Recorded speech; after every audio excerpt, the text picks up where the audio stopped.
Sir 39 MP நாடாளுமன்றத்தில் என்ன பண்ணிட்டு இருக்கிறாங்க? எல்லாம் கும்பகரணம் போல தூங்கிட்டு இருக்கிறாங்க. நாடாளுமன்றத்தில் மக்கள் பிரச்சனையை பேசாமல் 39 எம்பிக்களும் கும்பகர்ணம் தூக்கம் போடுவதாக எதிர்க்கட்சித் தலைவர் பழனிசாமி வெளுத்து வாங்கியுள்ளார். இந்தியா கூட்டணிங்கிறார். இந்தியா கூட்டணியில திமுக அங்கம் வைக்குதான். அது என்ன ஒத்துமையாவா இருக்குது? இந்தியா கூட்டணி பல கட்சிகள் ஒன்றா சேர்ந்து இந்தியா கூட்டணி ஒரு பெயரை வச்சு இருக்குது. அதுல காங்கிரஸ் திமுக இப்ப மேகதாதுல அணை கட்டுறாங்க. கர்நாடகத்தில் இருக்கிற முதலமைச்சர் சீதாராமையா, அங்க இருக்கிற நீர்ப்பாசனத்துறை அமைச்சர் திரு சிவகுமார் அவர்கள் அங்கே மேகதாதுல விரிவான திட்டறிக்கை தயாரிக்கப்பட்டு மத்திய அரசுக்கு அனுப்பப்பட்டு விட்டது. மத்திய அரசு அனுமதி கொடுத்தவுடன் நாங்கள் மேகதாது அணை கட்டுங்கிறாங்க. நீங்க இந்தியா கூட்டணியில தான் அங்க வைக்கின்றீங்க. திரு ஸ்டாலின் அவர்களே, திரு ராகுல் காந்தி சொல்லுங்க, திருமதி சோனியா காந்தி மட்டும் சொல்லி அங்கே கர்நாடகாவில் காங்கிரஸ் ஆட்சி நடந்துகிட்டு இருக்குது.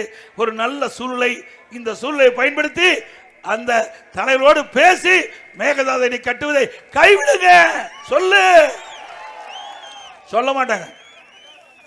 சொல்லுவாங்களா? சொல்ல மாட்டாங்க. மக்களை பத்தி அக்கறை இல்ல. இதே குடும்பத்தில் ஒரு பிரச்சனைனா, குடும்பத்தில் ஆட்சி அதிகாரம் வேணும்னா மத்திய அரசுக்கு ஓடுவாங்க, எந்த லெவலுக்கு வேணாலும் போவாங்க. ஆனா மக்களுடைய பிரச்சனையை சிந்திக்கவே மாட்டாங்க. இங்கே மேகதாதுல அணை கட்டிட்டா டெல்டா மாவட்டம் பாலைவனம் ஆயிரும். டெல்டா மாவட்டம் பாலைவனம் ஆயிரும். ஏன் நீங்க செய்ய மாட்டேங்கிற? வாயை திறக்க மாட்டேங்கிறாங்க.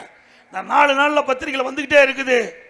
கர்நாடகத்தில் இருக்கிற முதலமைச்சர் நீர்ப்பாசனத்துறை அமைச்சர் சொல்றார், மேகதாதுல அணை கட்டிய தீர்வோம், அதற்குண்டான பூர்வாங்க நடவடிக்கை நாங்கள் மேற்கொண்டு விட்டோம் என்று சொல்லிக் கொண்டிருக்கிறார். ஏன் பதில் பேச மாட்டேங்கிறீங்க? உங்களை மக்கள் தேர்ந்தெடுத்து ஆட்சி பொறுப்பு உங்களுக்கு கொடுத்திருக்காங்கல்ல, நீங்க தானே உரிய நடவடிக்கை எடுக்க வேண்டும். இதெல்லாம் பேசவே மாட்டாங்க. அப்புறம் எதுக்கு இந்தியா கூட்டணியில் இருக்கிற? மக்களுடைய பிரச்சனை பேசுறதுக்கு தானே இந்தியா கூட்டணியில் அங்க வைக்கிறீங்க. 39 எம்எல்ஏ இருக்கிறாங்கல்ல, அவள் என்ன பண்ணிட்டு இருக்கிறாங்க? சார் 39 எம்பி நாடாளுமன்றத்தில் என்ன பண்ணிட்டு இருக்கிறாங்க? எல்லாம் கும்பகரணம் போல தூங்கிட்டு இருக்கிறாங்க. கும்பகரணம் போல. செய்திகளை உள்ளது உள்ளபடி தெரிந்து கொள்ள ரெஃப்ளெக்ட் நியூஸை சப்ஸ்கிரைப் பண்ணுங்க.